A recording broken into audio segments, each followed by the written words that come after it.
Hello everyone, welcome to Fearfully Greedy. In today's episode, we'll try something a bit new, maybe change of pace in the portfolio. One that I have really been looking for because the way that I had it set up is that it was hard for me to align my research with the content of the channel. I mean, yes, so if I had a position or I was researching a sector, I could do content about it, but I had to do it separately. And I don't want to get away from that, but a long-term investing channel or project or portfolio or whatever you want to call it does very few things. So if we only get on the plus side on what I'm doing, there's not that much because I get very few ideas a year. So it's been over almost 1,200 days, and this is all the transactions we have done, and these are in groups. If we group them, there's very few transactions. Okay, so long-term investing, as many investors, real investors have said, is more a subtraction game than an addition game. If I only show you what I do very few things. But if I can't show you what I don't do, maybe that's also very interesting to me because I can show you more things. I look at many companies during the week, and that's a bit the idea. It will be more a subtraction game. Also, the idea that the when you are researching companies or looking at the market, there are a few things. Uh, I want to think like you are someone doing a snorkel or scuba diving, and you are on the surface. You see many things from the surface, and most of them you don't go down because they are not very interesting. Some of them you see they might look like something, so you go a bit, you do a medium dive on that subject, and then the moment you're medium dive, you say, "Oh no, I pass," and then you go back up, right? But sometimes you do a deep dive, you like it, and then you might take the treasure with you or something like that. Because I said, if not, we have done a few videos really, like 32 in 3 4 years, but that's probably not enough for a channel like this. Uh, or yes, I don't know. I liked doing the thesis. I also tried to pivot to what I really liked doing more than I didn't. I liked more doing the research and I like making the video. So I tried to align it more. We'll try this, okay? To do this, I have brought you a few things. This is a portfolio study. We have had a couple rough weeks. Uh, let's see where is it? Sorry, not this.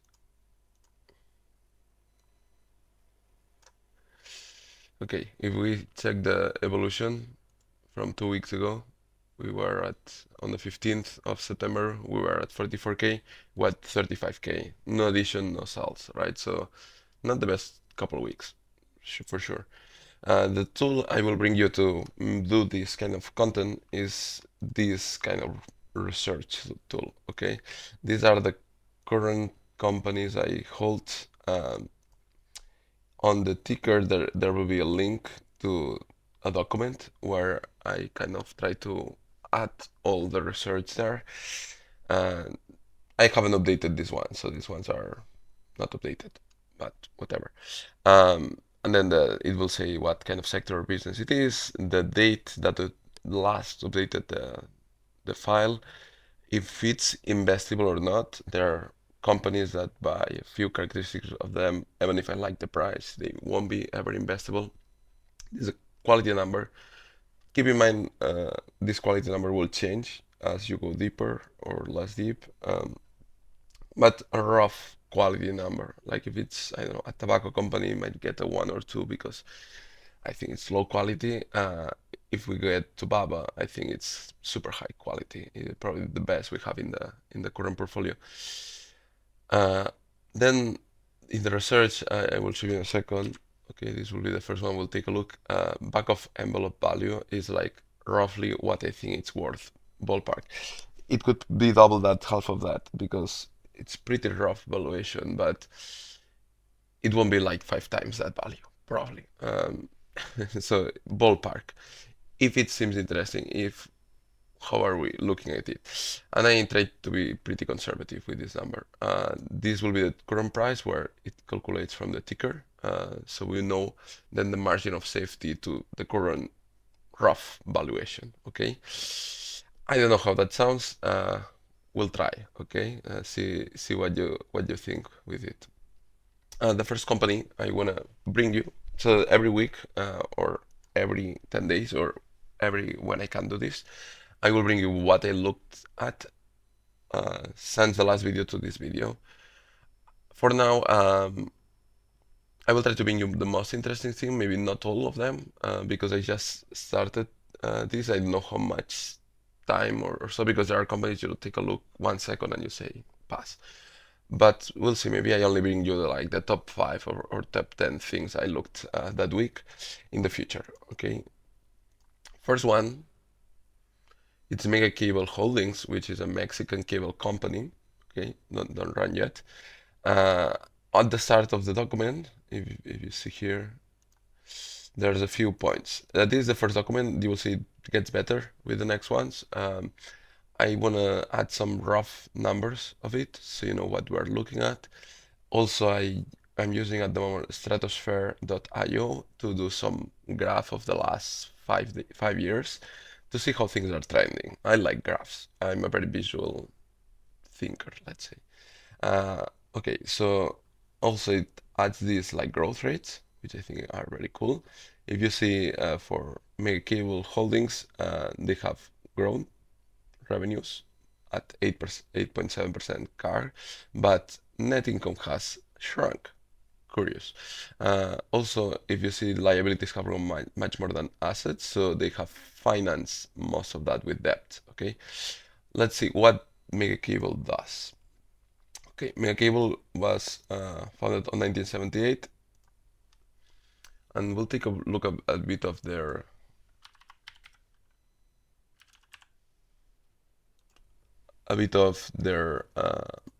services.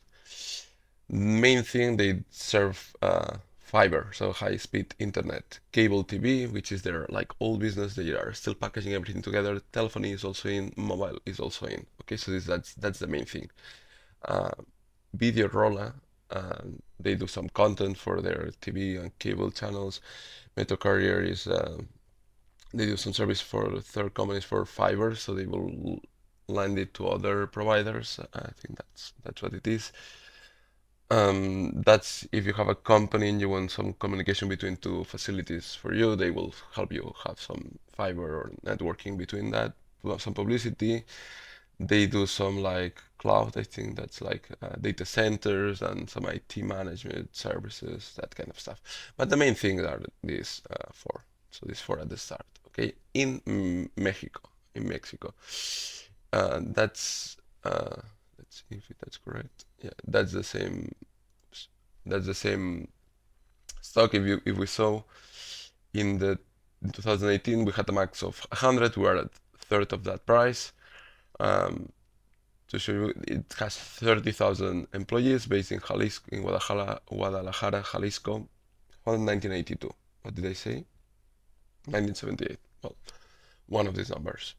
Okay, let's look at what I wrote. Also, I will link the source where it comes from. This one is from Value Investors Club. Let's put it here. Clancy836 did the post. Let's take a rough look at it also. What he says is that Megacable has been passing a lot of lines, like fiber lines, and the valuation has shrunk since then. If you see, EBITDA margin has grown since April 2017. Subscribers have grown a lot, almost double, but enterprise value to EBITDA has halved, less than halved. Revenue has almost doubled, and so everything got better, and the valuation has gotten worse. Okay. Then he says they are passing some new technology and fiber to the home, FTTH. So they are funding a lot of growth capex. That's why the net income has shrunk. That's what he says. Management and ownership. So there's some families that own they have a big part of ownership. Let's see if I can.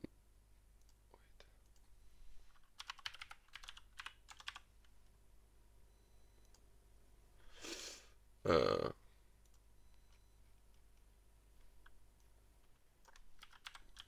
I probably can't even invest in this year, so that would be not a pass because I can open something else, but well, another thing.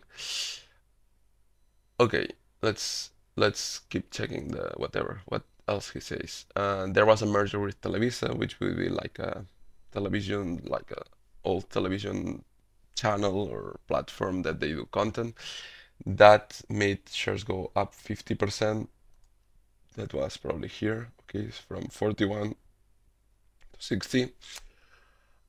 And then growing fundamentals, shrinking valuations. They are passing more and more and more and more miles and more homes, and everything is looking better, but valuation keeps going down. The one explanation is that Mexico is dying. If you think Mexico will be worse than now in 10 years, I don't agree. I think Mexico will be greater in 10 years than 20 years, as most places in the world. Relative to the world, that's a harder topic. Probably not. Probably it will stay. But um, but I think they will be far better than now. Okay. Also, cable is probably dying, but if we see at this point the business, internet is already most of it. There's video, and these are this revenue. But yeah, they are more like a high speed internet company than anything else. Also, if you see United States, that's for internet. The United States probably cable is going down, but in Mexico they are still passing more and more subscribers. Like if we see subscribers, okay, for video, it is still growing. Like it's not growing, and they package everything together. And if Mexico's cable dying and uninvestable, probably not. There's also another thing. Fiber makes a lot of sense when there's high density. What he says is that there's this map where most people are based here in the mountains, and there's a few locations where population is there, but the rest is pretty desertic. That helps fiber. If not, there are other ways to serve these customers. Conclusion, whatever. Okay. Let's see what they said. What what they think of it. Also, if my video flow is a bit slow, I will improve probably. Probably, maybe not. It's the biggest cable in Mexico. I think cable is earlier in the cycle in Mexico, but I feel the result will be the same. So I think cable is going cable as we know it, cable as cable. I think the serving it through internet, having some channels exclusive to your deal, maybe some value there, but not as before. There's so many options, bots and everything. They are, as I said, keep growing mainly by fiber. They keep passing more of this fiber. It requires a lot of money to do that, but it's also once you have it set up, it's rare that someone will pass it next to you. So I think that protects them. We have a very similar case in Spain where Canal Plus and Movistar Plus and Movistar they merged, and it's like an old cable that went into fiber and video, mobile packaging, and everything together because Movistar was a phone operator, and it has gone great for them, and now it's like everywhere, and they have a few exclusive deals like for I don't know for football and some sports which keep people tight in. Cable, as we know, will cut to zero, and only like in high density areas they will only pass like internet and serve it through that. Mexico is still growing a lot in population, which is something I also like to check. Then just a rough valuation, it's trading at 3.9 times enterprise value to operating income. It's a high margin business because if we take a look,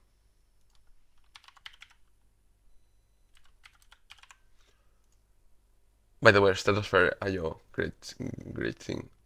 if we see ratios and margin, we'll see that in the last years they had a gross margin which is shrinking. I say they are investing a lot, but it's like 50% gross margin for a cable company. Net margin, it's been from 23 to 10, so it has halved as we have seen.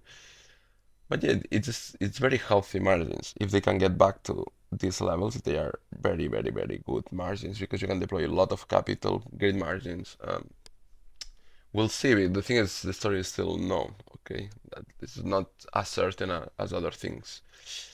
There's some debt, so there's 17 billion of long-term debt, and with the current equity structure, running some rough DCF valuation, I think it's $44 per share at current valuation.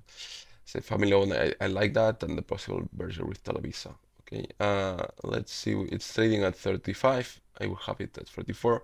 I think it's investable. The quality is maybe not the highest, but I don't disregard it. So like I could see me investing in that, but we'll need to find a vehicle, and I would only buy it if it's under like 22.20. Next up, we have Generac. Okay, Generac is a American company. They do this, so they make generators mainly. 80% sales in USA, 20% international.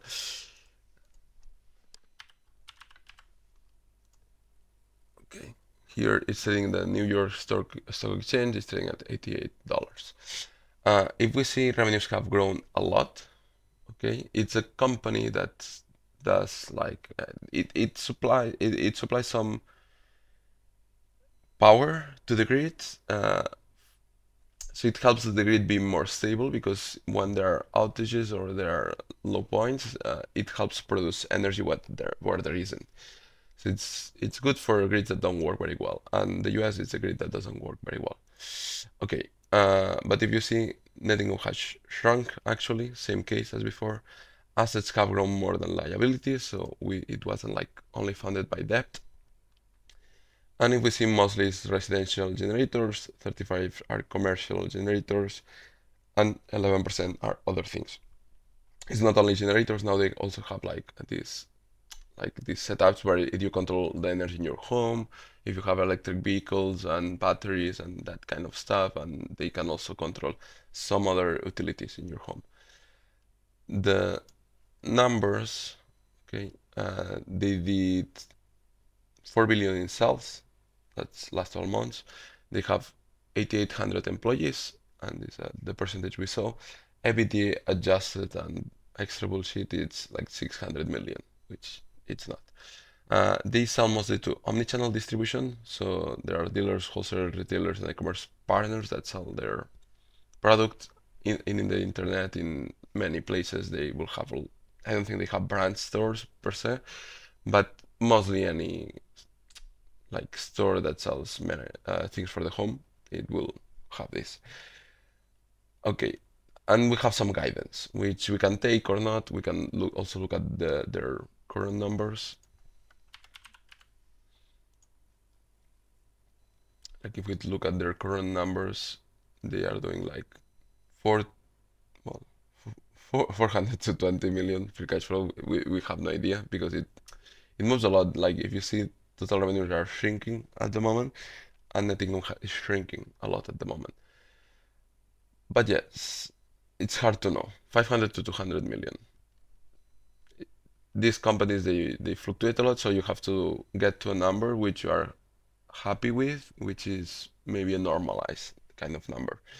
But yeah, they have a gross margin, they say, of 34%, EBITDA margin of 15%, which for them it's 650 million for this year. That's the guidance. Tax rate will be 25%, and a very good cash flow conversion for this year. Probably they are getting through inventory at the moment. But yeah, the source is someone at the work gave me a tip. I don't work in finance, but funny thing, it's not the first time someone tells me about a company, so I checked it out. And if we look income statement for trailing 12 months, before taxes 240 million, after taxes 180 million. Okay, so I think during rough climate, sales will peak, and also the US electrical grid is very unstable, so I think this product has, and it's very hard to fix. Like the US grid is very hard to fix at the moment. It's so big, there are multiple parts of it, it's hard to move energy so far away, so not very costly. Also, you have the states, the different states that they have to agree on things, so it won't get completely fixed. So I think a company like this has a place, and the quality is there for that purpose. I don't know so much about this line here because they are competing with more stuff, but for the generators, they have a know-how and they have been here forever. Uh, how long have they been here? 1959, so imagine so much. Okay, and if we see valuation, rough valuation, I think I get to a valuation of 5 to 6 billion. So let's say like $100 for current share structure. It's at 88, so still it's a bit lower, but not as low for me to jump in. As I said, the way I do this is that I make this like document, which says a bit of my points, and then if it gets close to the valuation, then I do more research on it because there might be something I don't need to as much research in. So, you will see in the future documents. The stock used to trade at 500, so close to 500, yeah, 500. Oops. And my estimate for normalized earnings, that's how I calculate the value, 300 to 350, and the growth will be there 5 to 3% per annum. There's no big positive. There's a short thesis, which was, I think it was when it was 230, something like that. So Generac, I like it. I like it at, so I think it's worth 100. If it was at 50, I would probably go a bit deeper. There were some issues with some quality of their like energy management and home equipment. So some complaints there, some quality issues. I would go deeper into those if the value gets even closer to my point. If this goes at 50, I will do a bit of a deeper dive, but maybe jump in. I don't hate this company. The breaking point for this one is valuation. Okay, next up we have Pan American Silver Company, Silver Corporation. Uh, Founded in 1994, 6,000 employees. If we see revenues have grown a lot, there was an acquisition, so some of these numbers will be pro forma. So far, I will tell you I don't like this. So, if you see, it has been funded by a lot of debt. But let's take a quick look, maybe just to get an idea. So they have a few mining operations across the Americas. They say that they should have like 640 million of revenue for Q2 because this is very recent. I don't know. And their main thing, they did mine other minerals, but the main thing is silver and gold. And they produce like 21 to 23 million ounces of silver, almost a million of ounces of gold. Okay, that's most of the profit. And they say they can get it out of the ground, all including cost, $14 to $16 per ounce on silver, 12 to $1,400 per ounce for gold. Okay, the source is same guy, same tip at work. He said that he liked this. Few points on this. Since there are no more things, and I will tell you right away, I didn't like this. I don't like miners which are very dependent on the price of the commodity. I own a miner, I know, but it doesn't have an industrial use. So there's no one really needing this. Which you could say like jewelry also needs this, but it's a different kind of need. If I don't know if I make sense. They did a big acquisition that they bought. They doubled kind of their volume, so we don't know numbers. When something doubles and we don't have numbers for both parts, and even then, I don't like this kind of thing because I cannot calculate anything. I said very dependent on commodity price, and most of the use still for gold. It's half of it is for jewelry, 37% for bullion, 9% for coins, so nothing is used for any industrial use. So I don't love gold, the material. And then silver is still over half. It's still like an investment, jewelry and coins and that kind of stuff. Okay. Then I also think it's very opaque because I tried to do some numbers for the second quarter, and if we look, they did 6 million ounces of silver and 248,000 ounces of gold. You see this price, you do the numbers. I was running it through like here you can track the price. This bullion, I know, but it will be like 25% less or 30% less, or I don't know. So it will be some amount, okay? But you do the numbers and it should be like, I don't know, at least 100 million of operating profit or operating income from this. And you check here, and what they have is 16, like, or they have negative in the next quarter. I don't know. I don't understand. I cannot count this. So for me,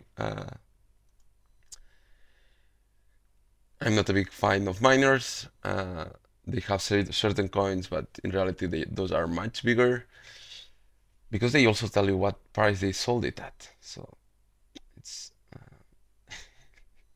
if you see release price for gold for the 3 months ended June, it's 1975. It's the number I picked. It should be 157 million, not just this number. It's what they say they release, and it's not. So the numbers doesn't make sense. There's other costs which they don't tell us about. Also, so I feel like there's a huge future capex which is not probably accounted for. The math doesn't add up. For me, it's a too hard pile. But yeah, it's trades in the New York Stock Exchange, Pan American Silver Corp. Just so you know, the guy who tips me this, he manages a lot. So he likes it. I don't know. I don't. Okay. Next up, we have MyDia, which also trades in Shanghai stock. Does it have a?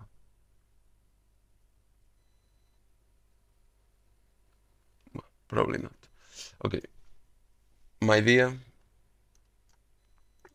it's a company. Let's see what they do. Okay, they do appliances, home appliances. They delve some in robotics. They did an acquisition now, but mostly what they do is this kind of stuff, like fridges, stovetops, ovens, that kind of stuff. Okay, in China, most of sales are in China. Okay, if we take a look at the numbers, they did 345 billion. This is uh,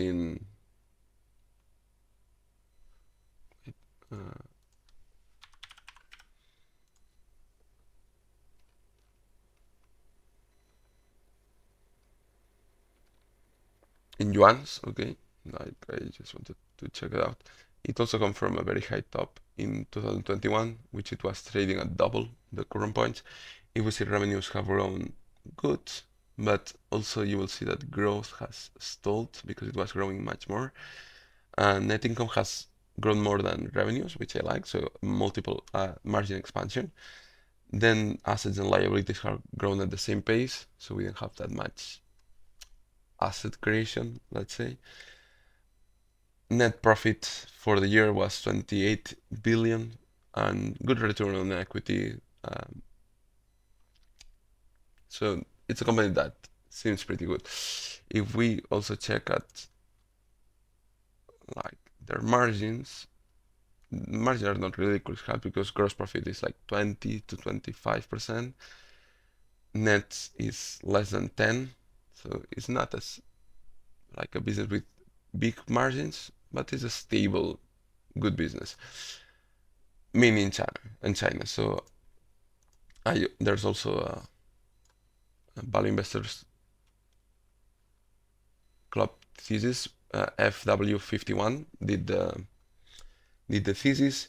If we see they do, so if we see robotics is only 9% and it's from the acquisition, everything else is like fridge, freezer, air conditioner, washing machine, small appliances. They are a very valuable brand. According to him, it's the number 35 brand in China. He says they are very efficient. We should probably do a peer comparative, but we'll check value first, see if it's worth doing that. High return on equity, high dividend payout. That's what it says. Let's see the dividend. The yields for the dividend is 4.5%. It's good, it's growing, but it's not ridiculous, and they are paying over 50% at the moment. Taking into account these numbers, which will be like 4 billion net. What did they say it was?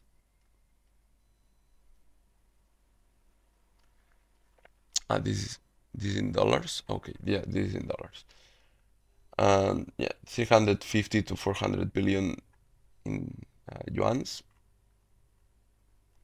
If we take that into the share price, the revaluation is 60, so it's pretty properly priced. It's slightly lower.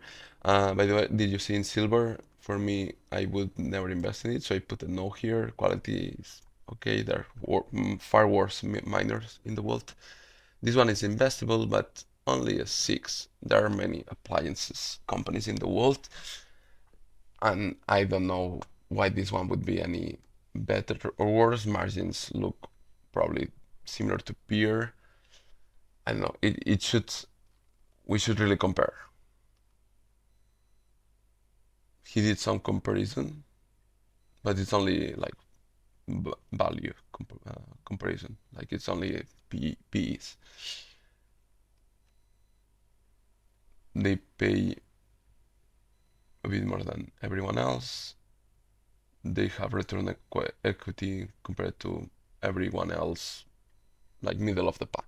So nothing crazy, but I would invest in it. Like if it was at very low price, like 30 or under, I might buy it.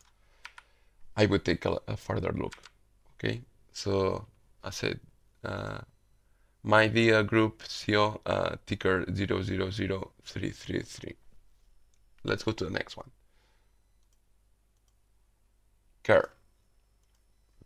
Kering. Okay, Kering is a great brand. If you don't know about it, it's Gucci, Saint Laurent, Bottega Veneta. They also have Balenciaga, those kind of business. Okay, and if we see revenues have grown consistently around 10%, net income has kind of shrunk. But if we see in the last years, it's picking back again. But we had a good year on 18, so it's pretty flat. And so the revenues have grown, margins have shrunk. So we take a look at Kering, and we look at, well, we can say current margins, great gross margins. So I'm not saying it's a bad company. As we know, always this fashion, high end. I don't know if it's true luxury, but high end brands are very desirable. Again, 16% net margin, 9% free cash flow margin. Okay, so what's the deal with this? Is that, okay, just you know, they have all this brand. So soft luxury would be like purses and some light clothing. They also have some jewelry, which I'm not very familiar with. They have launched Kering Eyewear, Kering Beauty, which is glasses from all these brands, which is something new and which is growing a lot. If we take a look at the numbers, Gucci is still a big part, half of revenues. This would be the EBIT margin, so this number on the top. Saint Laurent, they all have very good margins, but they have not great margins, but it's the one that it's growing a lot. The one that is growing a lot is also Kering Eyewear, so their new delve into glasses and that kind of other adjacent things. and it's growing slowly. Like, so they had a few bad quarters because if we compare to 9% or 10% a year, it has kind of stayed the same. They say that net debt is increasing. They are investing a lot in Gucci and other brands. They do like 2 billion euros of free cash flow. Okay. Let's see the points. This came from a big thesis, Value Investors Club thesis. Luxury, I really like it. I think it's scarce and very investable. Also, I liked a lot this thesis because it was pretty compact. Not so much like there are some that they go so much in depth that they get lost in the weeds. Great margins, growth, stable. I think these kind of brands will have a very long future. They have also moved to more self-distribution, so they do 25% wholesale, 77% are online or directly operated stores, which I like. They can control more of the experience, and a lot of these brands is about the buying experience. Gucci had a few bad quarters. Balenciaga had a net fiasco. If you see, it's funny because in the last presentations, there's no Balenciaga here because Balenciaga, they put it in other. Balenciaga had a very rough year, couple of years. Fashion changes, that's true. So some people could eventually not like Gucci, but if you have heard the Gucci story, it's very, very cool. How a brand that was disregarded completely, they took it as it grew a lot. And I think fashion changes, and Gucci is very protected. And but I think it's less protected than Hermes or even Louis Vuitton, which Louis Vuitton is probably a bit less protected than Hermes, from what I see. So it's true fashion, but on a lower level than Louis Vuitton and even a lower level than Hermes. Now China is a big part of their sales. The Chinese market is huge on this kind of stuff. So I love the company. I think it's a great company, but I would pass on valuation. I think it's worth like 55 to 60 billion. Net debt is 3 to 4. There are 122 million shares. I would pay 425 to 450 euros a share. Currently trading at 402. So I think it's fairly valued. Very high quality company. We'll leave it here. If the price goes down more, we'll take a further look. So this is the first one that I have the more things. If this would have passed, then I would go to this, where I would have to delve deeper into each part. It's like doing a further research. And then after I have done all of this, same time I'm doing like, there's a checklist, which we won't go into today, but there's a checklist, long checklist, where there are a few things that will pass and not. If the checklist goes through, then I will invest. I also try to do a 5-point thesis, because if in 5 points you cannot tell about the company, it's not great. But those are the levels. First, you would need to pass the breaking point and then analyze. And usually doing this, there you discover something worse or better, and it might be a pass later on. So you go deeper, but you might stop at any point. And many of these will end up here also. But yeah, Kering, I like it a lot. Let's see. Next up, we have EPAM. EPAM also comes from a big thesis. Let's tell you what EPAM does. EPAM, they do, it's like a consulting agency for IT. So mostly they will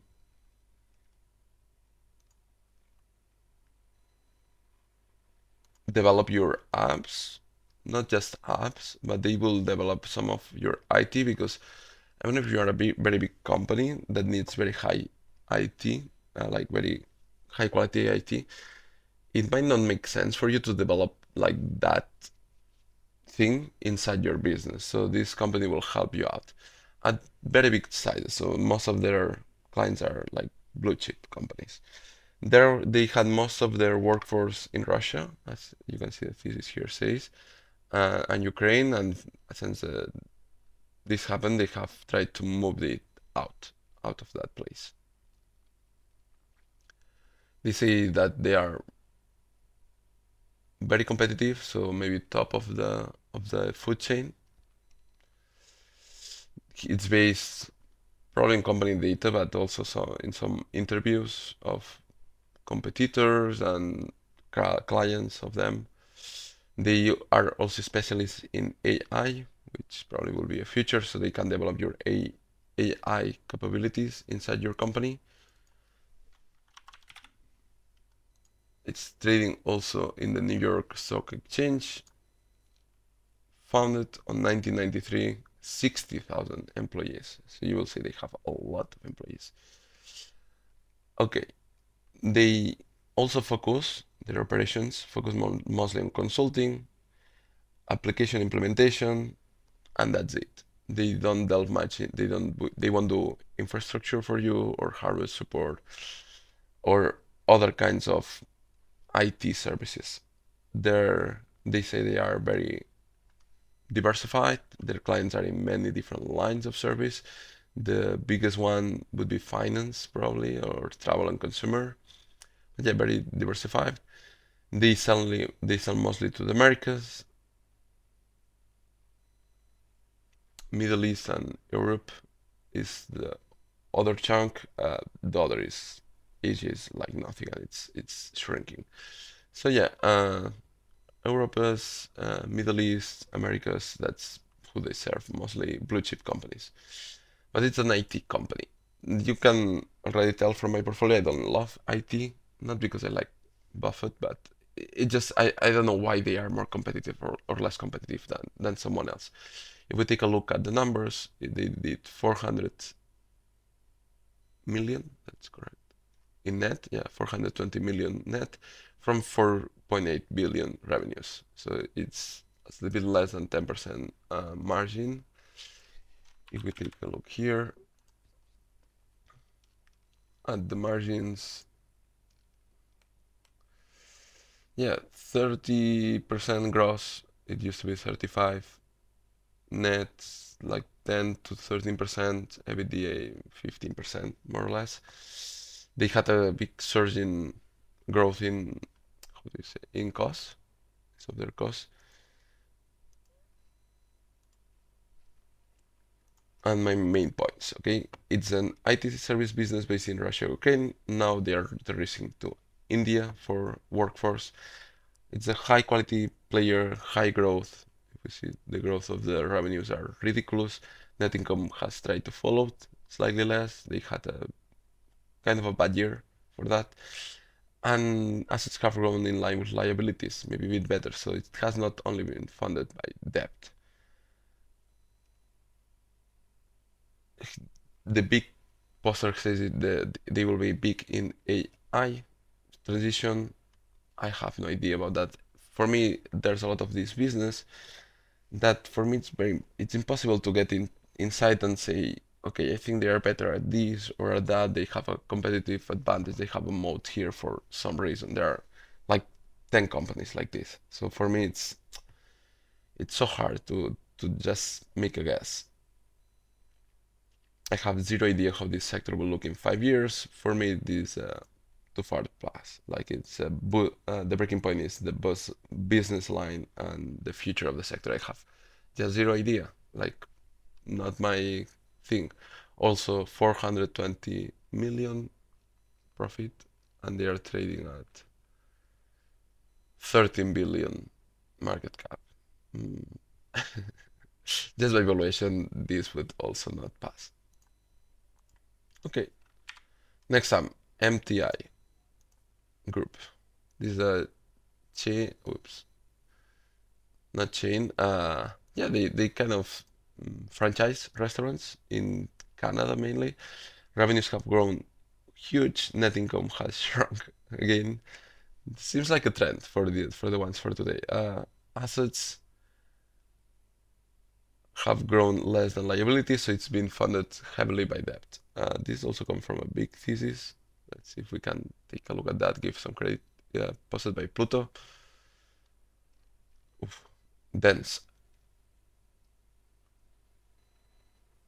Okay, so they say that, yeah, they have grown net operating income in line with other stuff, but as we see, it's not.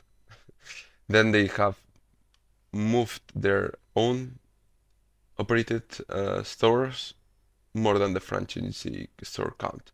So a lot of growth in their own, the things they operate, because usually they would franchise. Okay, so what do they do?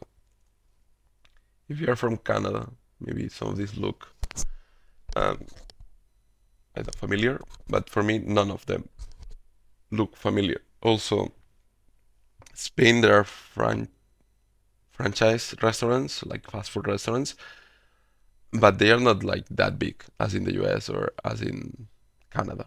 That's my guess. Also, I'm a bit uneducated in that, probably in Spain. Also, I don't live in a big city. So for me, it's just hard to really compare, but I think here only like the more healthy kind of things are what works for fast food. There are other things we have, like we have McDonald's and everything, but I it's far less than in the US for sure. They did 5.1 billion system sales, which is not revenues. We'll go a bit into that. And these are like all the different kind of cuisines. It's more like snacks, coffee, sandwiches, breakfast. There's some of like more sitting down cuisine, but that's less of the pie. Growth has been very, very great. If we see from franchise, which was almost everything, now it's like a third.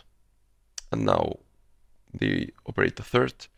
And the other third are adjacent services, which is serving these franchise restaurants and their own. That expansion into not franchise, as we know, franchise model is great. It's always great, as McDonald's, as all these guys. So the moment they moved, so this is the total adjusted EBITDA, this normalized adjusted EBITDA, and this franchise only. Okay. If we see the franchise only, it's still at 50% EBITDA margin. The normalized has gone down as they have made more in-house, right? Which is a cool point to see. It's a true compounding history. Like I really like this company. The story, I like it a lot. Like they started with a Chinese Polynesian cuisine restaurant. That's what I remember. A lot of Asian and like fusion and other stuff. But they kept making more concepts, more concepts, more concepts, and then acquisitions also. And now they own so many. Also, some of their big brands are new, like they are just coming in. So yeah, the growth profile looks great. Debt will be pretty big, probably here. It's stable, it's good, it's investable. Things change, but they also have an eye to just keep adding things into the pile with the profits. At the moment, they have 1 billion in revenues. That's their real revenues. And the margins, if we take a look, MTY gross margins are very good still, 60% gross margins. Net is a bit less than 10%, which is very hard to have a very high net after tax. Operating is 15%, right? So taking these numbers into account, taking the last year numbers, which is like 79 million profit net profit, you can go a bit higher, maybe take 100 million if you want. The growth profile is good. It's been great, but it's very inorganic, so we take a lot of depth into that. If we take into account depth and everything, I would say it's 1.2 billion enterprise value. Okay, if we take the share structure, it's 50, like it's the current price. Surprising things are priced properly in the world. But yeah, it's a company that I think it's high quality, very investable. I like it. Let's take a look at another company. Okay, we have LPL Financial Holdings. It's a company that what they do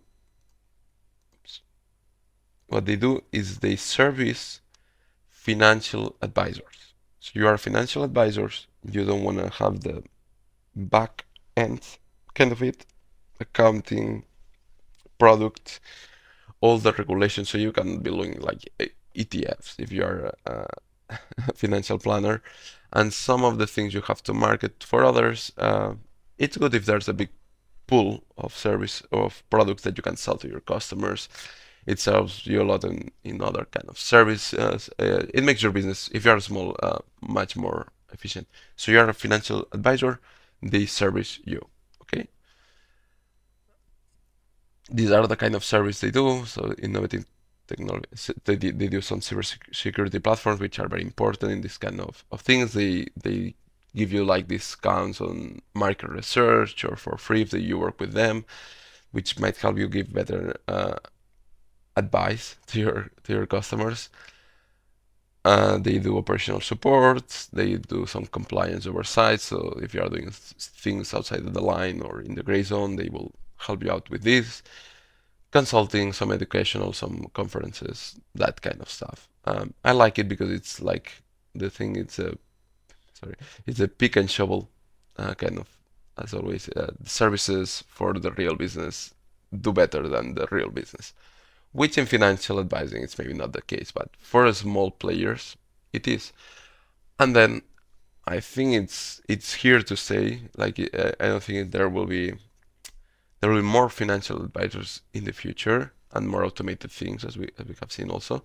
But because money is very personal and knowing who you give the money to, it's very, very important. So I think it's here to stay. And if we take a look at the numbers, as you see, they are. So sorry if it's a bit small. Can we zoom in? Well, it's hard to zoom in. But yeah, we have grown the brokerage assets, so they go into the books of the LPL. It's per quarter, so it's just good growth. Current assets under management retention rate is very high, so they lose very few assets per quarter. This is always per quarter, so I like these numbers because it's like a good graph. It shows a bit the trend at the moment, but it's so myopic. It's such a zoomed in kind of thing. Let's take a look at the current margins. EBITDA will be like 20%, 31% gross. So the volume is so big.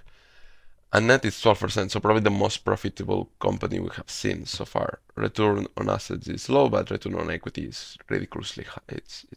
It's good. Like we like it. And we will see as they have added more assets, and it's a kind of business that adding more assets adds a lot of profits, but not a lot of costs. Like margin expansion has been ridiculous. It has compounded at double the rate almost than revenues, and revenues have grown at 13%. And debt, so it's not being funded by debt, all this amount, because it's funded by your client. The source was a big pause, so let's take a look quickly to give credit. Full 13. There's a thing that I don't like, which is when the poster says that this is underpriced by 20%. I will never invest if the price is like 20% lower. But I think the company is cool. I like it. Like I really like this service business for this kind of for the market, like picks and shovels. I always think about that. This is what they do, with which kind of lines they do. the kind of business they call it, it's IBD, independent broker dealers. So they sell products through these financial advisors. That's real the market, and they get some margin from that, from the creators of those products. That's a bit the truth here, but they will get you as a independent advisor, and then they give you the suite, they give you the services. So you have good relationship with them, and they have all the incentives to work with you. And if those are very aligned with your client, with the final client, probably yeah, yes or no. We would have to take a look at the margins for everyone to see how aligned versus ETF, which may be an ETF at a good ETF which is not at 30% multiple, it would be good, better than this. 7% growth rate, current earnings is 900 to 1.2 billion, enterprise value 21 billion, I would value at 210, which if we take a look at the current price, is 221. So no leverage, very low leverage, which I also like, but valuation is very close to what I would value it. But we'll take a look. I like it, so we'll leave it here. If at some point we have some fall for some reason, we'll take a closer look. Let's go to Ryanair. Next one.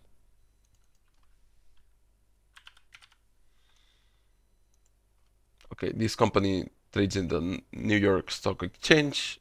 They have 2,500 employees, founded in 2014. So probably one of the newest companies we know.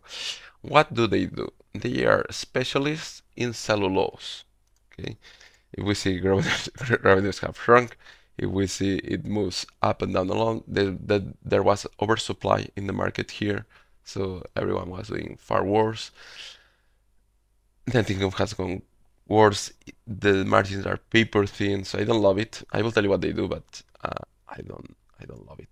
So they take the pulp, well, wood, okay, and they will do products with it. Most of their sales are acetate, which is for cigarettes filters. No growth here, and they are the number one player. 25% is high value ethers. It's for food, pharma, growth, but 4 to 6%, which is good. And they the number four player in the market. 15% is other, which are explosive ink and tires. 2-3% growth. So we have like a 40% thing that is growing at 3%, let's say a 60% thing which is for cigarettes, which I don't love. I love not. You can see here the so they are the number one producer in this tiny part of market. There's the commodity viscose, which it's lower quality, lower margin, but it's a good price to see. You can see the lower the value chain, how you get paid less and less as it's less hard to do this kind of products.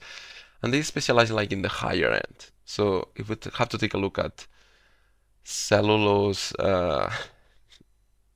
market, it's probably one of the top dogs. But this is the but. Look at this. If we go to margins, look at the margins. Gross margin 7%. EBITDA higher, which doesn't make sense. And net margin is negative. Like I don't delve in this paper thin business. It comes from a big, so let's take a look at the big. Okay, Thoughtful 13. Thoughtful 13, wasn't it the same guy who did the last one? Yeah, I think so. Well, okay, credit to him for the thesis or the non-thesis. What he says is that they have invested a lot in new facilities in the US, which should allow them to produce more of this specialty cellulose. The thing is there a market? Is cigarette consumption growing? I don't know. So then they will go down the value chain, and the margins are not great here. Imagine how they are here. It's like a race to the bottom kind of things.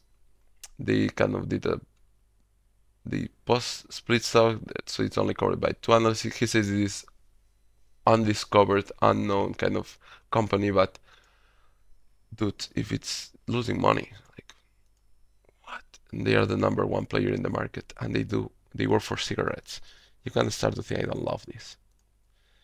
Margins are paper thin, I said, very stable, concentrated demand, very long-term relationship with top 10. It's over 10 years of relationship. They sell mostly to this higher end thing, but commodity viscose, which would be this, it's already so much lower margins, at least for RYAM. New projects are very expensive, so yeah, we have paper thin margins, but that also forces that no one else enters into this into this business. So it's protected. It sucks, but it's protected. Like it always happens that way. If a business has your margin is the opportunity for the competition, and I think that is also happening here. They spent 380 million converting a commodity to uh, to to specialty cellulose. As a Spanish, I always twist the the letters. It's an oversupplied market. They have to do more commodity to get to capacity to use all this new investment. They will have to serve some of the commodity viscose, which is lower margin, and I don't think you can do much lower margin for long term. The breaking point is the business. I don't like this business that they don't make money.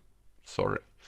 But yes, it trades in the New York Stock Exchange. Paper thin margins. If you like very protected business there might be a turnaround for this kind of products. You can take a look here in the ad markets. If you see any of these, keep in mind that acetate is the higher margin thing. LCD film has some use for that. I don't see it. Sorry.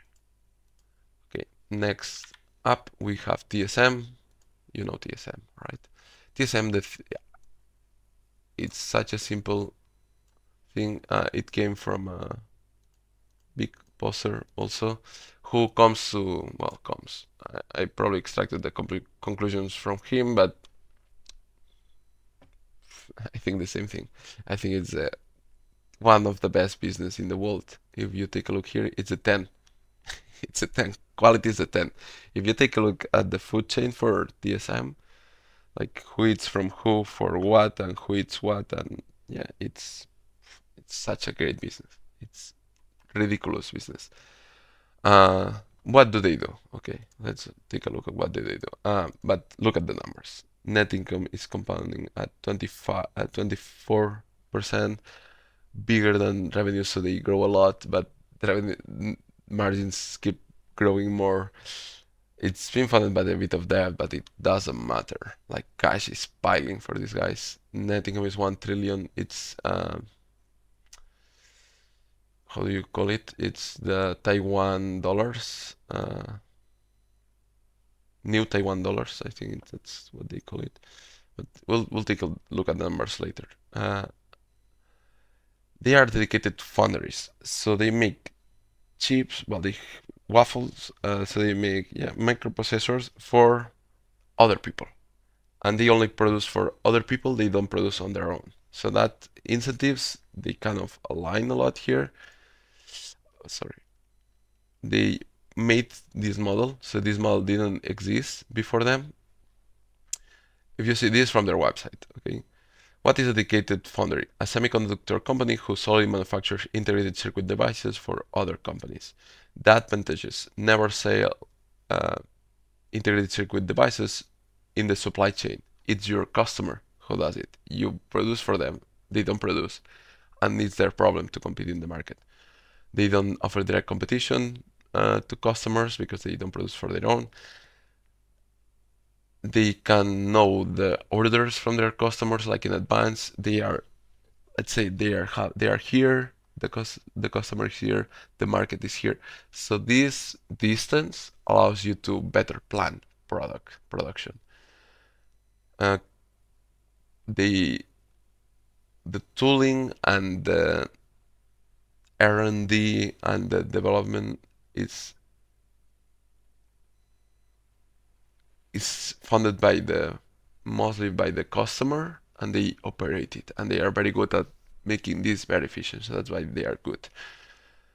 The well, it's very good to develop technology. If you are informed of the size of the transmitters, it's have shrunk so much. If you think about Intel, who was they also have fabs, they cannot compete with these guys. They are so far away. They are like two generations behind, in a sense. And generations, it takes so much to get to there, and it's so hard to copy. It's such a great business.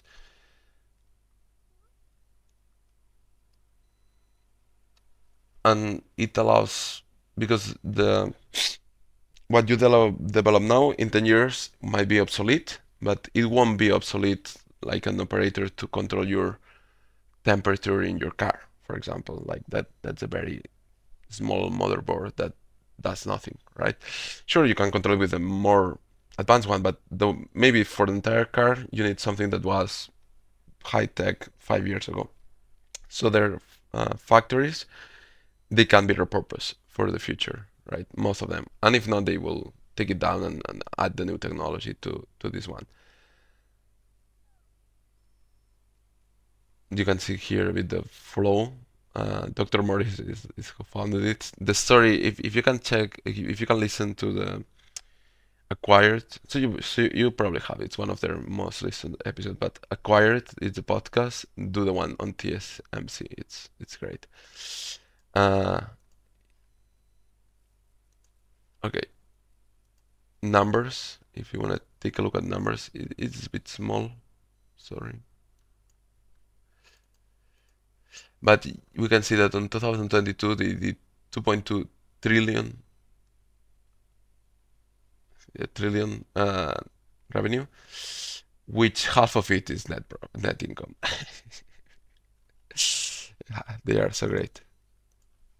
Look, look, look at the margins. It's pretty ridiculous for this kind of business. 60% gross margins, 40% net margins.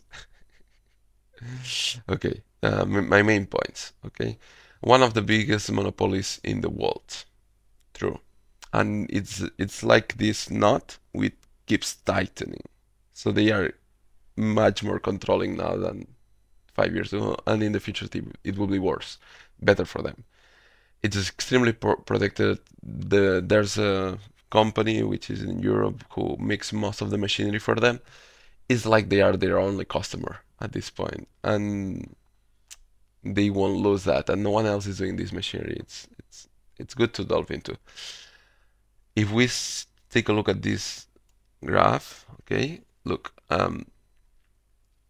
this production in the world. If we take a look at my under 10 nanometers, which now they are doing 5 and 7, which is even smaller, but this is a bigger bunch. They are doing 20% of the Taiwan production is this amount. Korea is doing some, but it's like 10 nanometers. They are not competing at the same size. Everyone else is doing like the huge IC circuits. So Taiwan is doing almost all of this production, and the 5 and the 7, and I don't know if the 3, like they are doing all of it, and all of it is TSM. If you see, look, Taiwan is 64% of revenues, TSMC is 53% alone. So it's just them. They do over half. It's ridiculous. Biggest monopoly in the world. In the thesis, G. Galt, give props to him. Like you can see here, they are.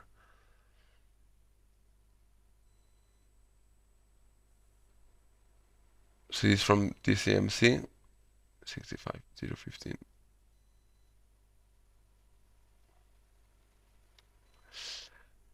Most of the revenue, because the most expensive kind of chips, comes from the tinier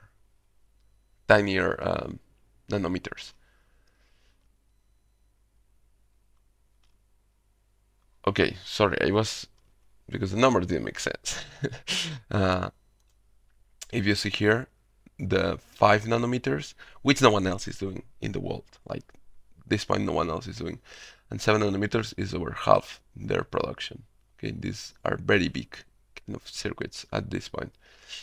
No one else is doing that. No one else can compete. It will take 3 to 5 years for the next guy to do this. So it's 5 nanometers. It's they are not competing. Margins are so ridiculous. Like there's not much else to say. They are the value chains makes a lot of sense. The incentives are all aligned in their favor.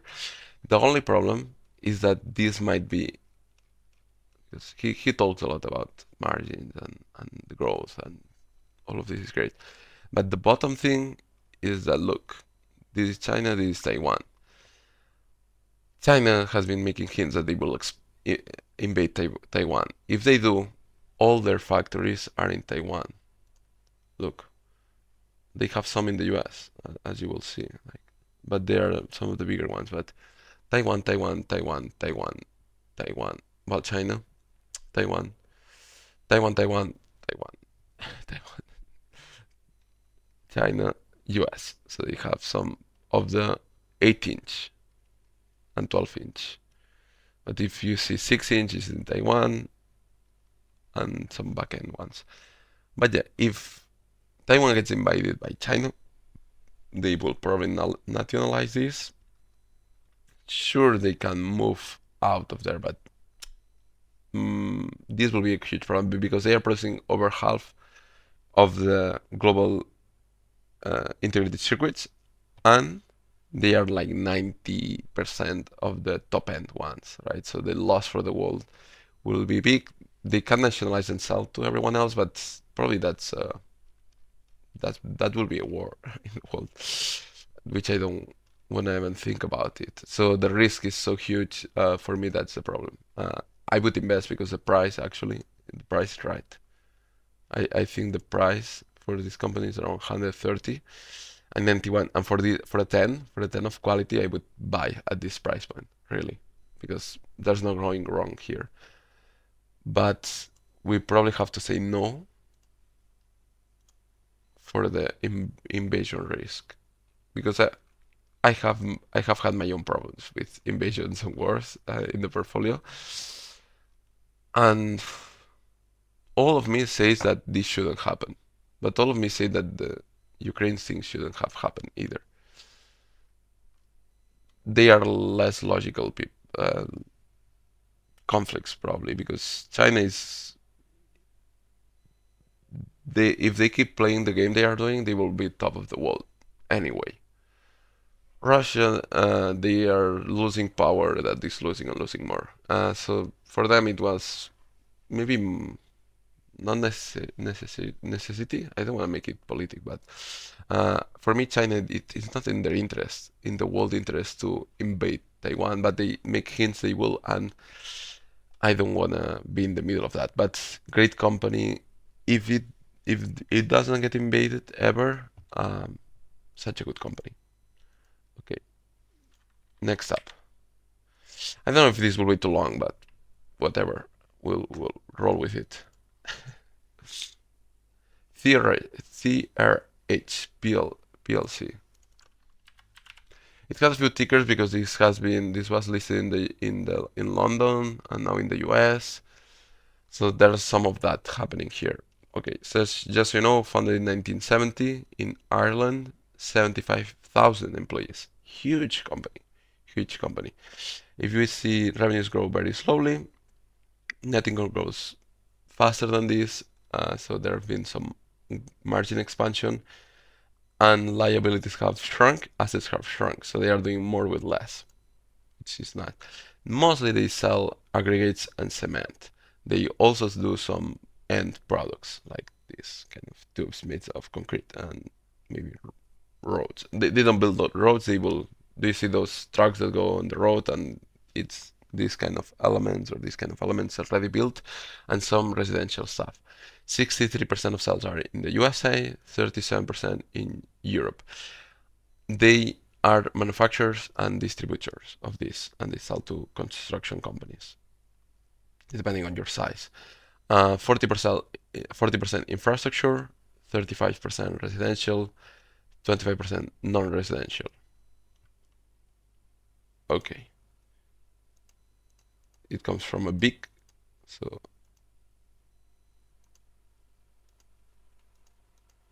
okay, from a big, let's take a look at the big.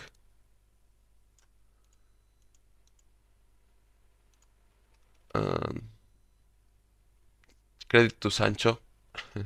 Description, he says that American materials, European materials, and building products are separated like this in sales and then margin. So building products have higher margin than their sales. European materials have worse margin than their sales. American materials are higher margin than their sales. So American materials and the building products are the better kind of segments. They are the third largest producer in the United States, so concrete and cement.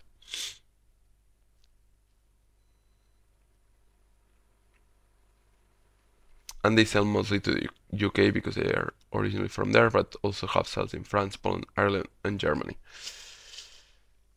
There's the listing and relisting, the listing in Europe and relisting in the New York Stock Exchange because they now have most operations in the US. And for the deposit, they say there's a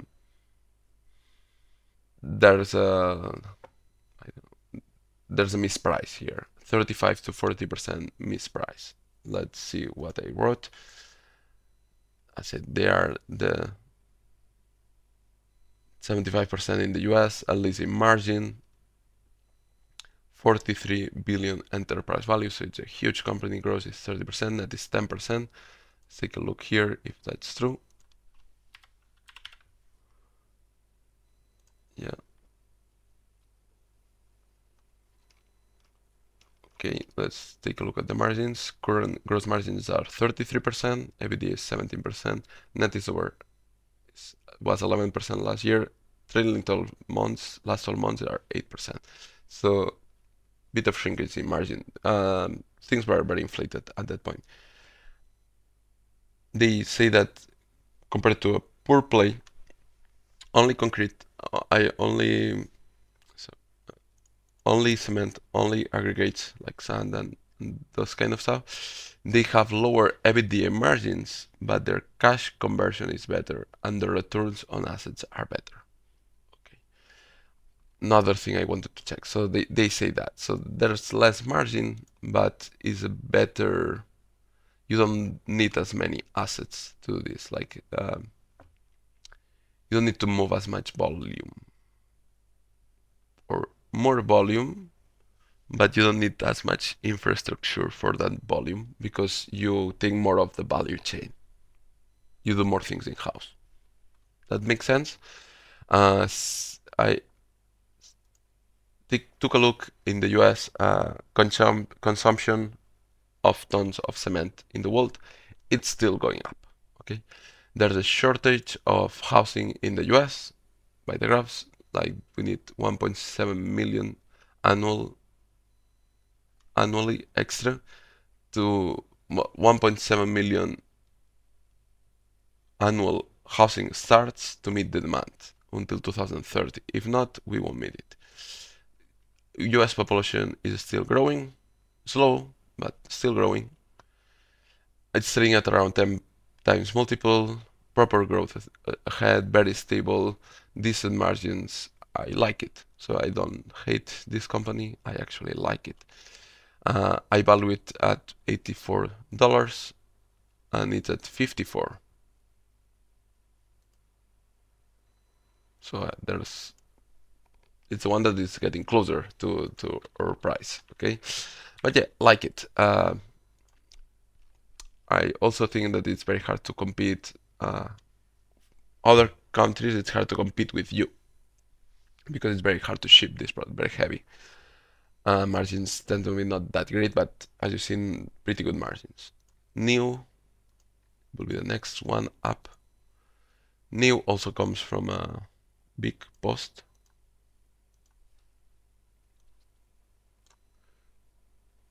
what NIU does, I had a problem with the numbers, so sorry if it looks like this, but yeah, they had very good growth in revenues. Revenues is the white one, but if you see since 2021, we have shrinkage of revenues, still much higher than 4 years ago, but sales have stalled. Net income has never been great, and now it's negative. So not great years for NIU. Total assets have grown more than liabilities, so not entirely funded by debt. Okay, what do? They make these electric bikes, electric scooters. I don't know how you call it in your country, but for the China market and for the EU, they also make these kick scooters and e-bikes. They also do that in Europe and US. They mostly have their own stores domestically, and internationally they have distributors. And they sell online, they sell through their store, they sell everywhere.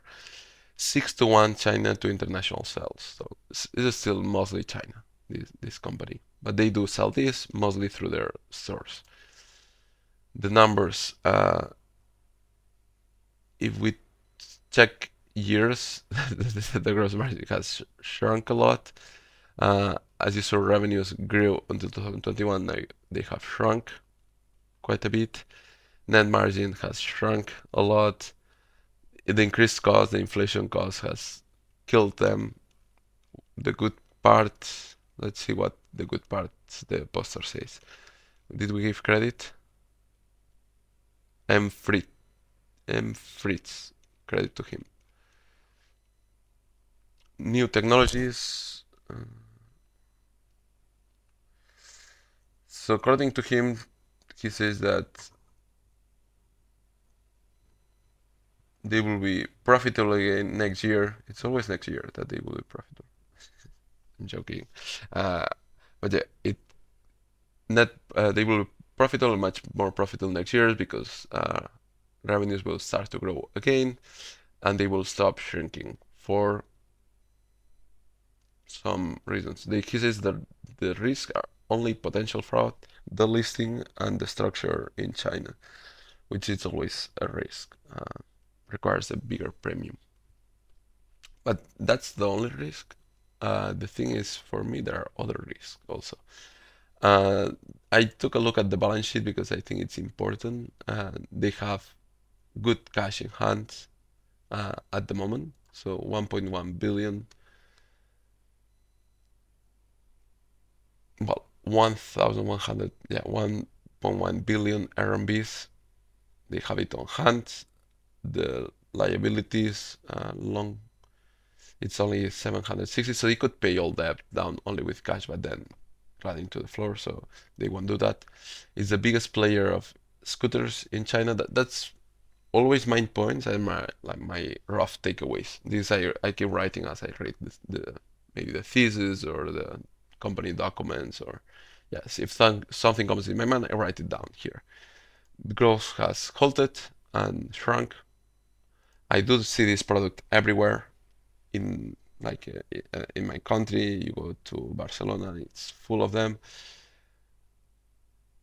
and they say they have a higher sales product. I should check prices for them and competition to see if it works there, but probably we won't waste my time there or time there. 11 times supposed 2024 earnings. That's supposed. Fraud is always a possibility in China. Most of sales in China. I don't like saying that fraud is always a possibility in China, but we have seen cases. So also it's very far away. It's not our kind of markets. I have zero idea what makes this bike better than another one. I could check a battery size, top speed, maybe reviews from customers and get maybe an idea compared to someone else. So if I like this, I would go into some of their competition in China and do that. Price, battery size, top speed, reviews. See what people say. If we see a big trend in those four things, if we can add those four things together, that's how I would analyze this company. The thing is, I have zero idea if this market is saturated. So for me, the PAAS would be here. I don't know if we will keep going with more scooters or less scooters, or we'll just have more electric cars instead of this. If it's only for the city and that's already kind of saturated and sales are as they are, I see it everywhere. And if you go to other countries, it's more everywhere.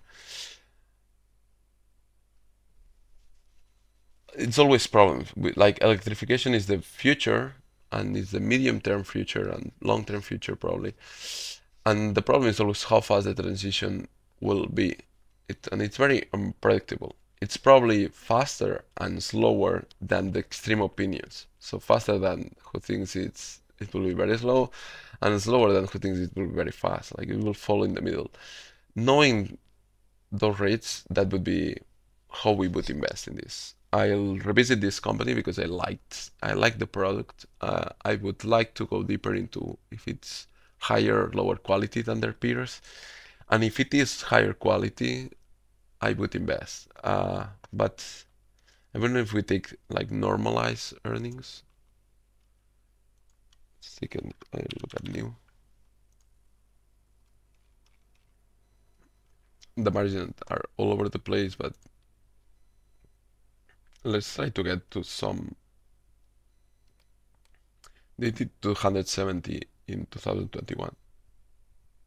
So it's a million yuans, right? Um, if we take that number, I think I did some rough calculation. I think it's worth 2.8 share price. Okay, I don't know if I wrote the enterprise value, but we can guess. At the moment is 43 million enterprise value because they have a lot of like cash and not that much long-term debt. But that's what I would pay, like 2.8 if it was investable. I have no idea. I cannot predict this in the future. I would like to go deeper because it's a sector that I seems fun. I like it. Let's go to the next one. MDU.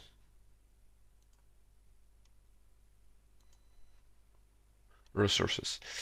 MDU is a company in the United States that has spun off some companies. They used to be like mostly in, well, utilities, so electric and natural gas. They have a pipeline. They used to have an aggregate, which they spun off, and they also, what was the other? Oh, it's not here, but they also have a construction services business, which is the higher quality one. Revenues have grown a lot. Net income has followed. Its assets have not grown a lot, but so that's good. They have done more with less, you could say. If we take a look, because on the website you can take a look what they do. They have this is in the northwest of the US. They have this energy delivery, gas and electric. They have these pipelines, which is like a toll because no one will build another pipeline in this place. And construction services, which is all over the place, specialized, since they are specialized in this grid and in this pipeline, now they can do the construction services for everyone in the US. So they have this is growing a lot. It's lower margin, as we will see, because you can see our revenues were 1.6 billion. Net income is like 100 million. So that's the margin. 155 revenues, million revenue for revenues, 35 million net income, higher margin, the pipeline, but no growth, as always. And the construction services, a lot of growth, lower margin. If we take gross margin, it's 6.1% in the distribution, to 22.7% on the pipeline, 4.5% in the construction services. The thesis, this also comes from a big post.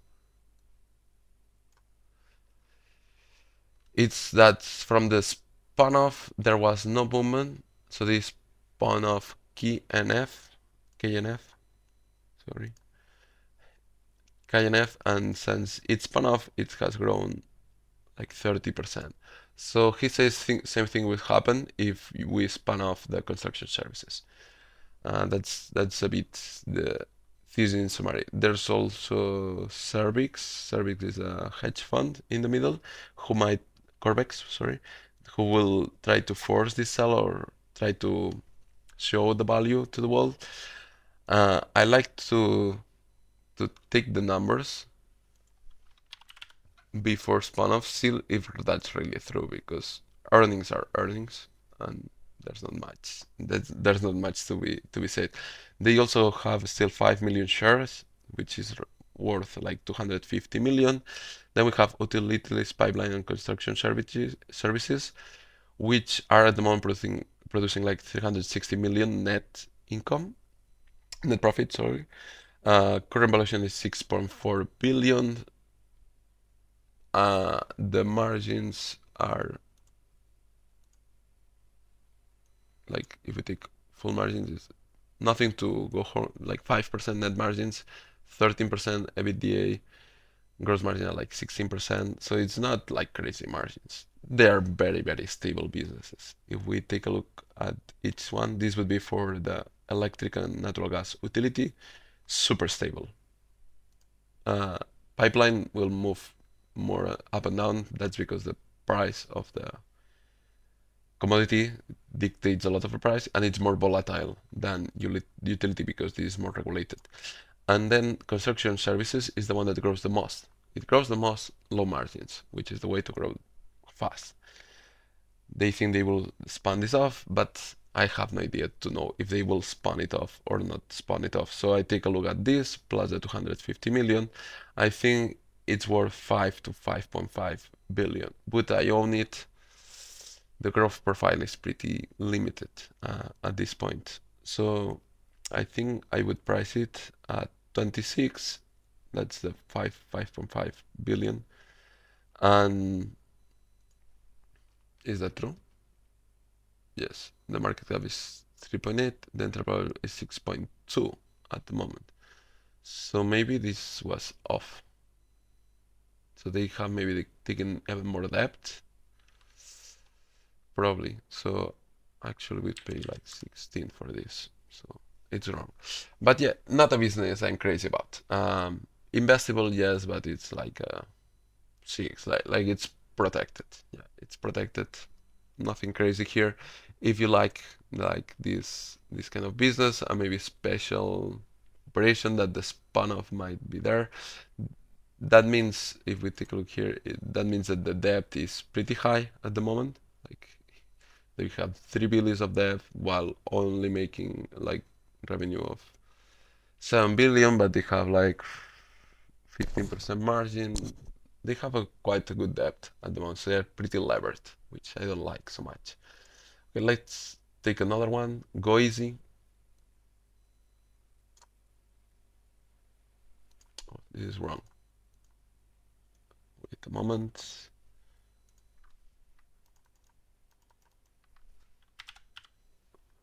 Because I changed from Words to Google Docs. If you do this, I think Google Docs is the way. It's at least to make the presentation, I think it works better for me. The source from here, I took a look at the Stebaran. It's a fund manager in Spain, and they have a True Value fund. What is this fund? Okay, but now it will ask me if I'm an investor or not. But yeah, it's one of their main positions. Gois is one of their main positions. And it was doing so great in 2021. Since then, it has kind of trailed the market, right? Also, he's like a YouTuber.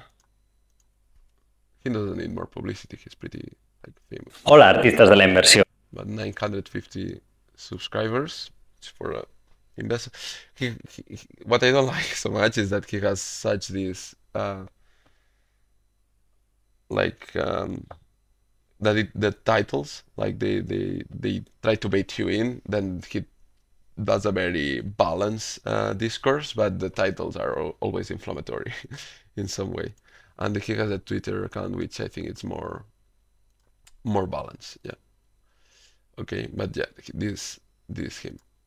Okay, let's go into the operations. So Go Easy, they are a lender. Okay, so they lend. put go easy here. Founded on 1990. We'll tell the story because the story is actually pretty cool. 1990, 2,400 employees in Canada, so they are based in Canada.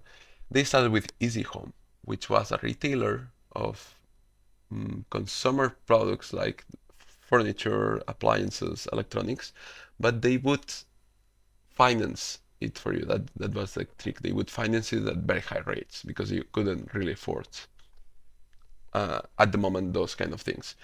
And eventually you would pay it down, and they buy the retail margin and the finance margin. That's their business. In 2006, they launched Easy Financial. So now they have 400 locations and they give personal loans at very high rates, as we will see in a second. Okay, and then they got LandCare also in 2004. Well, it was launched in 2004. They acquired LandCare. They acquired LandCare in 2021. So they acquired it in 2021. It was founded in 2004. Did they acquire Easy Financial? No, they launched it themselves. Okay, so this acquisition, the other is internal. Okay. LendCare, what it does is that it provides to merchants financing for the customer. So pay now, buy now, pay later, financing like 3 quotas, that kind of stuff. Okay, the numbers before we go deeper. The way they do this, if you see the operating margin is 34%, 36%, which is good operating margin. Net income, it's 64 from 484, so it's over 10%. It's like maybe 13%. Let's be exact if we can. Go easy. Okay, let's look at the margins, which will go more in deep into the products, but the gross profit margin is 100%. Okay, net profit margin is like 20, 26, 40. So it depends a lot on the year. But yeah, of course, if interest rates go up, the rates go much up also. But look what they do. They have a total yield on the consumer loans of 38 or 35%, which is ridiculous. That means what they charge you. They lose 9% of the loans. So the difference would be like their margins, and they have operating margins of this amount. So they serve the low quality, or the, how do you call it? Yeah, subprime kind of customer. Okay, they serve the subprime customer. They are doing like 100 million net income at the moment. Return on total capital and of total capital employed is pretty big. Return on equity is big. Pretty big, yeah. So they have good returns. Pretty positive business. I always have a hard thing when like a hard problem thing about this business, because they are making money off people that don't have money, but the people that have money also, they will say that thanks to them they could buy that TV, or they could buy the things they need. So, but they are charged more when they are the ones that can pay less, but they are the ones that eventually don't pay that. It's a free market, I know, but I always have this. I always think about these things. It trades on the TCA on the ticker GSY. Okay, margins have improved probably by interest hikes. If we see here, on the last year they had other kind of charge, which was plus 110 and minus 28 million in 2022.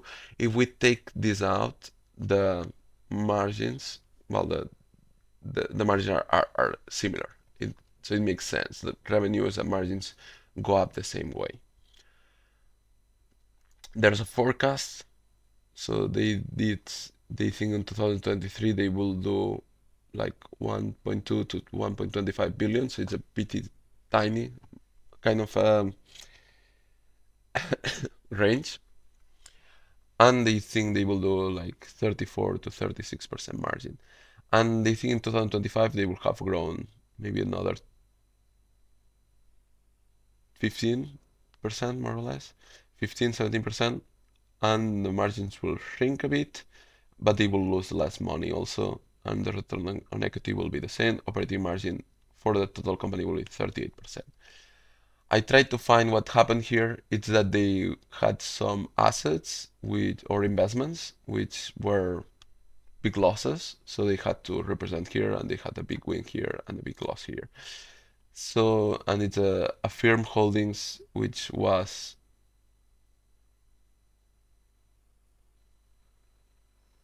the fair value of it was 6.1 million, which was a 47 million loss. So that's why it moved a lot the net income. But if we take a look at operating income, which should be more constant.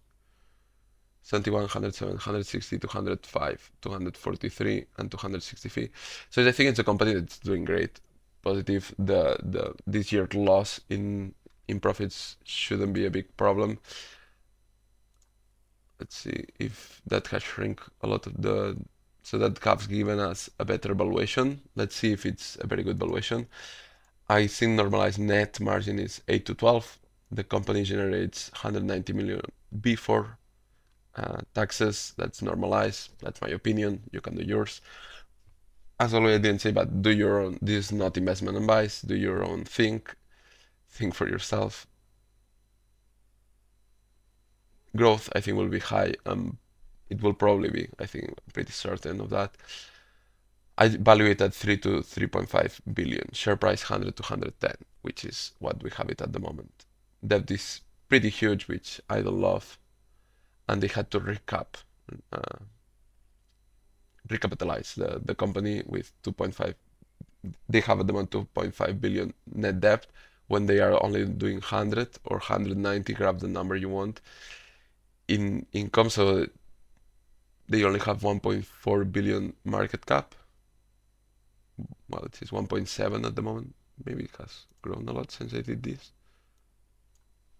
Not so much. What do you say? Yeah, 1.7 million market cap. This is wrong. But they have 2.5 billion net debt. That's yours. That means the enterprise value is negative. Oh, sorry, not negative. It's well, it's 2 times bigger than the market cap. So don't get tricked only by market cap. Always take a look at enterprise value, which, yeah, it's 4 and something, but the debt could be higher at this point, so we don't know. Maybe 4.5 billion for a company that's doing 100 million. So 4 billion enterprise value, 100 million, let's say, or 190 million before tax, if you want to take that number. I don't love it. Valuation probably is not there. So the breaking point is valuation and leverage. So if you like this, take a look. I like this company, but I don't like the debt. I don't like the valuation. So it should fall more. But I would have priced it at 110. At 50, I would think about it. Then Nagarro is another company by Estebarans that they have it. Oops, same thing happens here.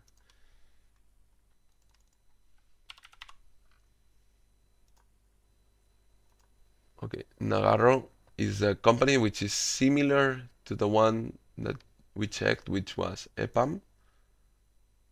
See, they are very similar, so that will be funny to compare the two.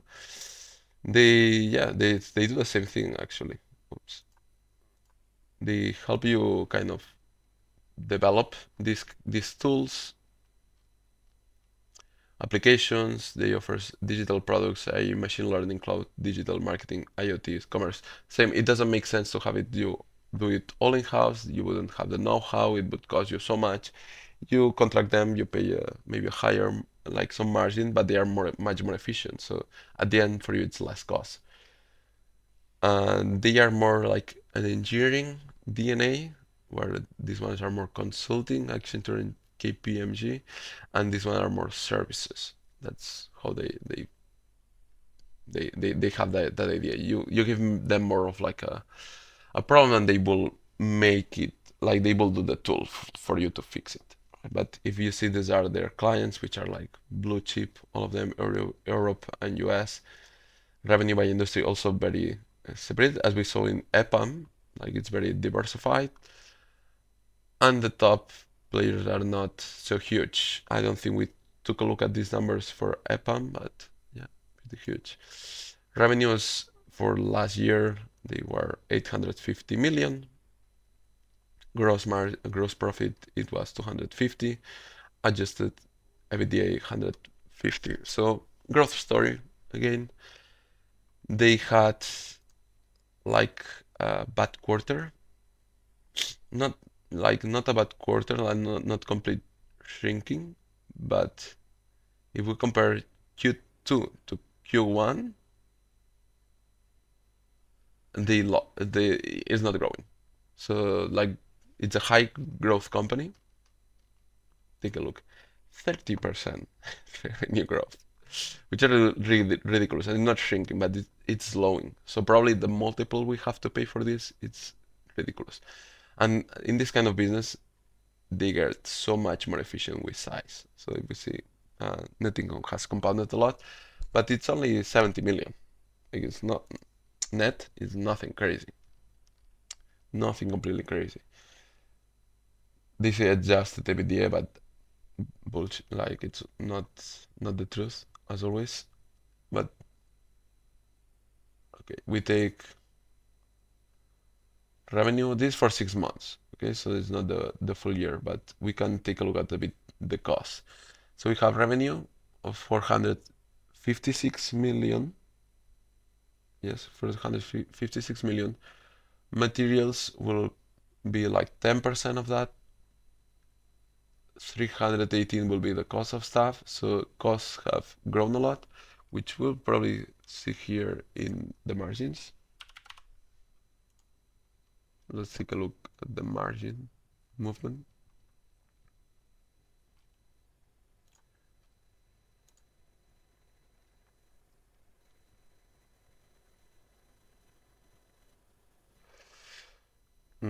EBITDA margin was 14%, now it's catching to 13%. So it moves up and down a lot. It was getting much more efficient, and then here we had a hiccup, and then another hiccup now. So costs have been growing a lot for this. If we see the comparison for the 6 months and 6 months, grown a lot. But yeah, 300. So we're at 350, 360 to 456. We had other expenses, and we are now at 410. So that, well, it gives us like 60 of earnings EBITDA. EBITDA and amortization and impairment, which we should probably add in 40 million before taxes. Maybe we are running at 80 million of profits. Okay, but yeah, most of the costs are staff costs. Like at the end, you hire engineers to solve your problems. The source is also, it's from Estevarans. It's like, I think, number 2 position for them. Operating income have improved a lot since 2017. Like I said, scale has been very good for them. Still, it's human capital, so scale, like we won't see like this won't go to infinite. So there's a limit to how much this can grow.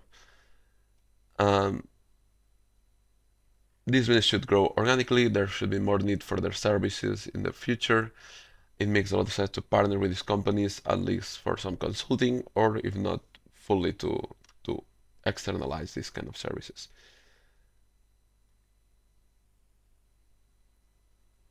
Same thing happens with NIU and EPAM, is that for me it's very hard to know what makes this company better than another.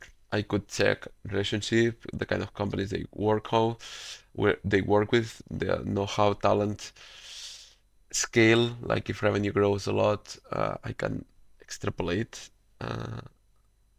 that kind of quality and investment. But that's the only things I can look at. I can look at, I said, the quality of clients, margin between those companies. If someone has much higher margins, it's probably because you pay them more, because it makes sense to pay them more. If the clients move up and down a lot, things like that. But it's very fuzzy what you can point out.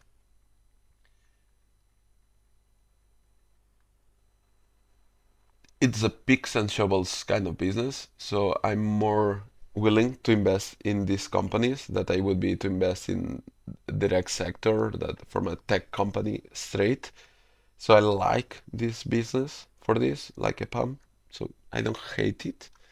Did I say EPAM was uninvestable?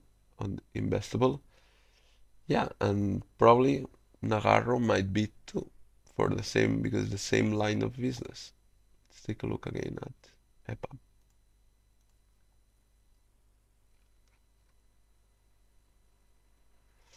Yeah, for the same business. EPAM was having maybe a bit more trouble, but not really. Not really. So valuation is one, but line is another. Okay, they did 75 million, 19 probably next year. Net debt is 300 million. Enterprise value is 1.2. I priced it today at $74, which they or 73, and it's probably what they are pricing.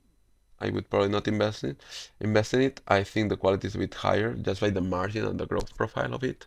Uh, let's take a look at the last one. Well, for Nagarro, not much else to say. Like, it's similar to EPAM, more into the development of the business, but EPAM is also there.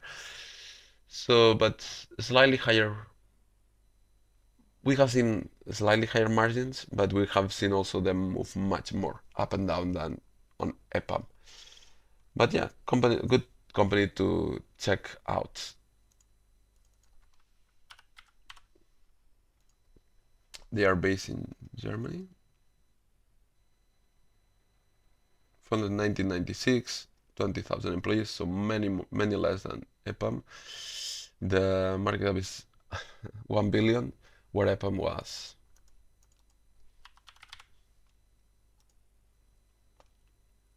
12. So it's huge different size. So that's why the growth probably is so much bigger. I like Nagarro more than I like EPAM. That I will say, but I don't love any of the two by a big amount. And then the final company we'll bring you today is Clínica Baviera, which probably you don't know, but Clínica Baviera is ophthalmology clinics in Europe, but mostly in Spain.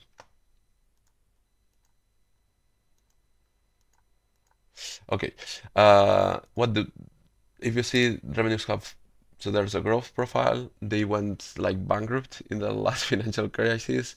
The shareholder is still owner, like he still owns some percentage of it. You will see there's a weird shareholder structure here, but yeah, that's Clínica Baviera. Okay, they treat refractive defects, which are short and long sight sightedness, presbyopia, which will be visual defects, and then cataracts also.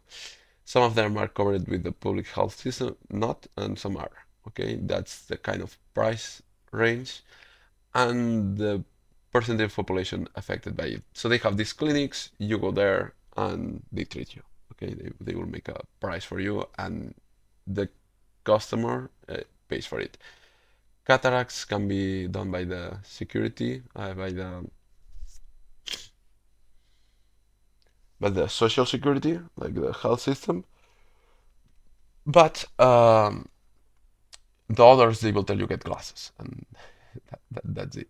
The numbers, if we see, they did the first half of 2023, they did 150 million, where they did 100 million last year at the same time. So growth is still there. EBITDA is quite big, around 30% at this point. By the growth, they have improved margins so much since if we take a look at 2014 or so, margins have improved so much. Net is like 19, 18% net, which is pretty good. So probably one of the better margins, net margins we have seen. That's because they don't need that much cash. Yeah, look, net profits. Well, TSM is on another league, but 15% net margins, which is very good. They have 68 clinics in Spain, 26 clinics in Germany, and 7 in Italy, and that's the entire thing. If we check, Spain has better margins than Italy and Germany. Alemania has better margins than Italy. Italy is the worst. It's also the smallest, so there's not that much scale. They also are net cash, which I like. The source is a friend recommended it to me in dinner. Let's take a look at the points. I think that's the final format I would like to use. There's the main thing about why this is cheap, because this is cheap, is that on 2017, Chinese company, which they operate hospitals and some pharma, they are in the pharma world in China, and they are so much bigger. They acquired 86% of the social capital of Clínica Baviera, 450 million.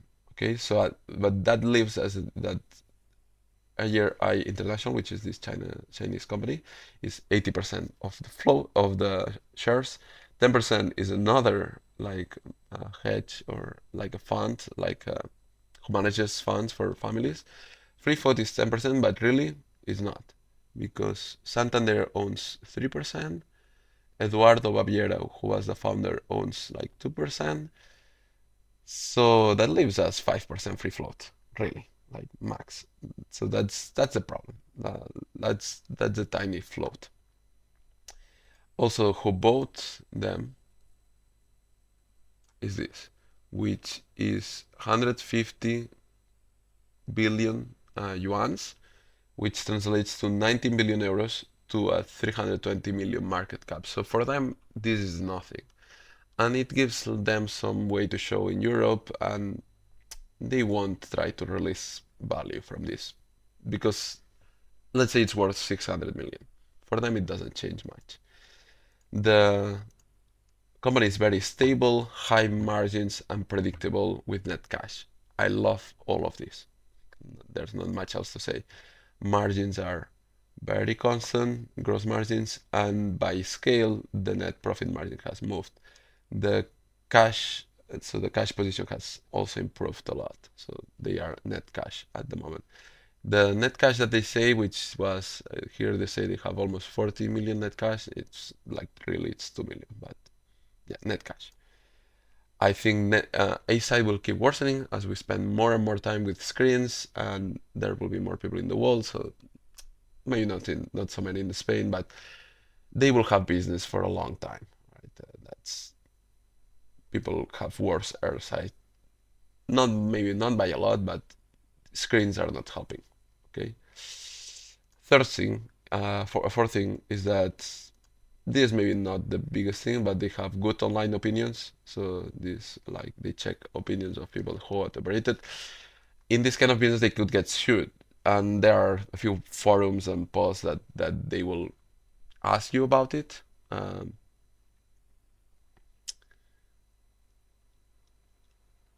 That they have bad reviews, and you can go there and explain your case, and how do you say, a lawyer will take your case and sue them and maybe get a settlement. But in general, if those are the opinions, they are real, it's looking pretty good. It's based on 279 instead of the 2330, which is weird. I would like to know the total number, but yeah, this. And then if we take a look at in Barcelona, all the clínicas, okay, they are sponsored, but 4.9, 4.6, 4.9, 4.5, 4.7, 4.8. very good reviews, and no one is forcing you to do the reviews. See, in theory, that's always in theory. But yeah, they have good online presence. I've not dealt with their service, so I don't know. I have someone I know that had their service and had a bad experience, so uh, first-hand bad experience. But I also see that you cannot do much about it. You can get another operation. They are a top player in an unconsolidated market, and there are moderate barriers to entry. So if you want to make one clinic in your town, the barriers are not so big. There's a few costs of high-end equipment, but if you want to become a big player, that's so much capital. So not many new players will enter here. But if you see there are a few groups that are competing, in Spain, Clínica Baviera is number one. In Germany, they are number two. Okay, so there's a big group, and then they are number two. Germany is a much less mature market because they are doing many more. They are doing more laser and less like of putting of more advanced techniques, but compared to Spain, but it doesn't matter. If we compare the growth on scale, it has been great for them. You remember the 30% EBITDA margin? In 2016, it was like, well, in 2017, which is your numbers, it was 18%. And the net was 9%, 9.8%, and now it's 15. So they are 50% more efficient, which is nice. Uh, Back of the envelope valuation, I think they are half their current price, the valuation. So they are doing 40 million in earnings before taxes. There seems some margin expansion has stalled, but growth seems to be quite strong still. With the current share structure, I would say that each share is worth like 40 euros, and they are priced at 19. So so not a great day. That gives us a 50% margin of safety. For me, the breaking point is the float situation. Like this kind of 5% float, it gives us zero share price upside, only the dividend, which will be like 40-80% of profits, and it's a good growth profile for the dividend. Like if you like the dividend, go for it. I think it will stay for a long time because it benefits everyone involved. There won't be any multiple expansion or any share price expansion. The other one is 6.5%. I don't like being a hostage, so the 5% float is too rough for me. I pass for now. I will take a look at this company, but if unless the share structure changes, I won't. And if the share structure changes and they take it, I don't know, they do a public sell or something, the price would be different. So we only get this price because the share structure is like this, which is what happens. Okay, so for today, I think it's good. This has been 2 hours. I don't know if I will post this because 2 hours, pretty slow pace, but maybe if you want to take a look at a few companies, probably for the next videos we'll do top 10, not the I don't know, all these ones we have done, because it's maybe 15 is a bit too much for one for one video at once. But I think for me it's easy to make this content. Then I only have to record it once, and I think it will bring some companies to you and see why I checked 17 companies and I didn't like anything. I like some, but I didn't like enough to invest in any of them. And you can see maybe an investing like structure. Like you can do some numbers, put some thoughts in paper, which are important. If it passes the breaking point here, you have to go deeper. You have to do your checklist. You have to do your thesis, and then invest. Right? So that's maybe my takeaway. Okay, everyone. I hope you liked it. Let me know in the comments if you think it's interesting. Let me know in the comments if it's not interesting, if it's a waste of your time or mine. I would like to know. Okay? Well, everyone, take care, be safe. Bye bye.